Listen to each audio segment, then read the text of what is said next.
Hi there. My name is Steve, and I have something to say. I was abused as a child by my maternal grandfather. This was a place that I should have been safe, I should have been secure and protected. However, this couldn't have been further from the truth. My abuse started when I was approximately 6 years old, and it began with just simple contact offences, just touching, but then kind of moved on to penetration, and also involved kind of my granddad touching me and also making me do things to him as well. And this very, very quickly became normalised behaviour. In my eyes, it happened every time that I went to stay there, and I didn't know that there was anything wrong with it. I said I was only 6 years old. But it escalated and it moved on and it continued. Life as a child was not the greatest because of the abuse. And I remember that there were times when my mum would speak to my granddad and he would ask her whether I would like to go and stop there, and my mum would just say yes without thinking. Therefore, what I ended up doing was making up excuses that I was going to go and stay with friends or go and play out or had something different, or some other plans, but I would just end up walking the streets. And one of my main vivid memories as a child was just around the corner from where we lived and where I grew up, there was a home for the elderly. And at the side of the home, there was a set of steps that went down to a boiler room. And next to the door to the boiler room, there was an air vent that came out, which used to blow warm air out from the boiler, I should imagine. And I can remember during the winter months that I used to go down those steps and just sit next to the air vent, just to get the warmth from it so that I didn't get too cold, because I couldn't return home. I knew what was there waiting for me when I got back. So I would sit at the bottom of these steps and just try and keep warm for however long I was out of the house. My younger brother asked on many occasions whether he could stay at my granddad's and why he wasn't allowed to, and I remember being quite stern with him and just telling him that it was my time, it was my special thing, and that he wasn't allowed to, which upset him. But what I couldn't tell him, that this was my way of making sure that what was happening to me, once I learned that it was wrong and that it shouldn't be happening, what was happening to me shouldn't happen to my younger brother. So it was my way of protecting him, looking back on it now. And yeah, that's sort of how it continued for a few years. Countless times, I honestly cannot remember. When I was approximately 11 years old, I do remember that I wrote a note to my mum telling her what was happening, and I put the note into her jewellery box that she used. I seem to remember her using it every day, and I put this note inside of it, and it's after about 3 days of nothing being said, which surprised me, I chickened out, if you will, and I went and took the note back. It was still there. So to this day, really, I don't know whether my mum saw the note or whether she didn't see it, whether if she had have seen it, maybe she didn't feel strong enough to do anything about it. I honestly don't know. And unfortunately, this has affected me in adult life, because where I was close to my mum growing up, as an adult, I've drifted further and further apart from her. And that's the only thing that I can put it down to, is the unknowing. And I could never ask her about this, because she's had so many mental health issues over the years, which stemmed from the death of my granddad. And I couldn't ask her, couldn't risk telling her what had gone on, because I fear that it'll push her over the edge, and I don't want to be responsible for that. So I just have to, I suppose, live with the fact that my mum and me are never going to be close, which is quite a hard thing to grasp.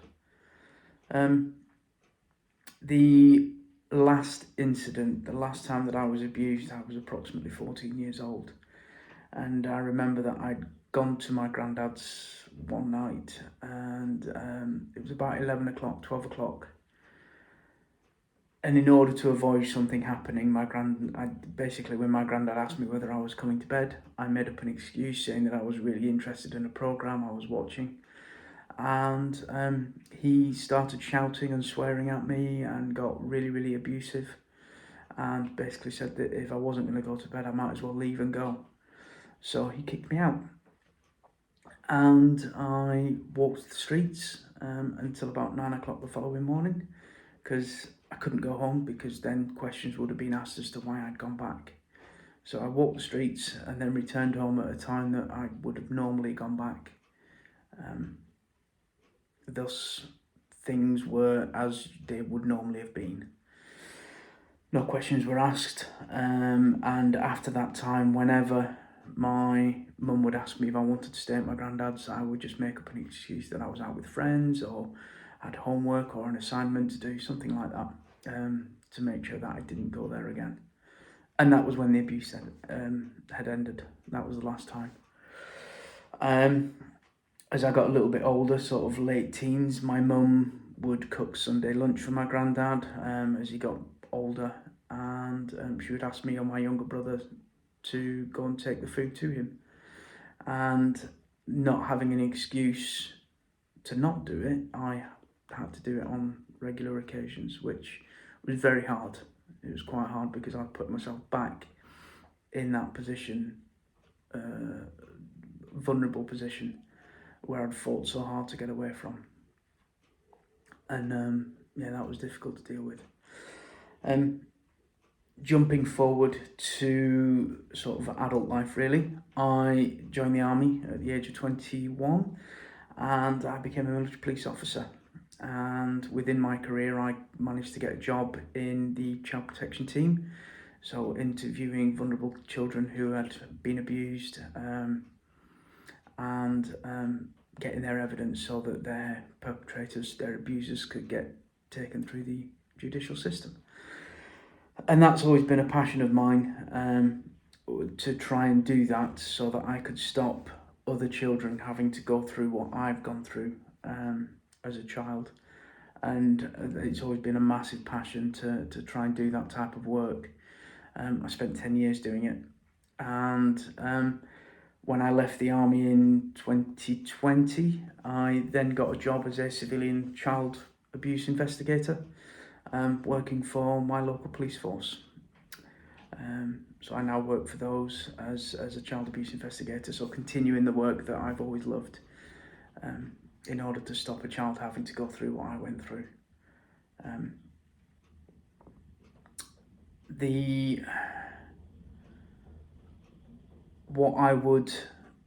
What I have never done, I suppose, and working for the police has given me an insight knowledge into how these investigations work. And I've never spoken to the police. I've never got them involved, never told the police what happened to me, and I never will, I suppose, because to me, in my eyes, that will make me just a statistic. My granddad died many, many years ago, and nothing I do now by telling the police will change that. It won't bring any justice. So I won't do that. I won't tell the police. That's my decision to make. Maybe if I'd have found the courage as a younger person, then I might have done that, but when I was young, I didn't have that courage. It's only as I've got older and got into the work of child protection, it's enabled me to speak out. And what I've learned to do as part of that speaking out is turn my negative experiences into positive experiences. And by helping not just children who have been abused, but also adults who were abused in childhood. I do a lot of voluntary work with adults who have been abused, kind of mentorship work. So turning that negative side of being a victim and making that sort of mental change to becoming a survivor. So now I see myself as a survivor, and therefore I'm able to do all that I can to help others.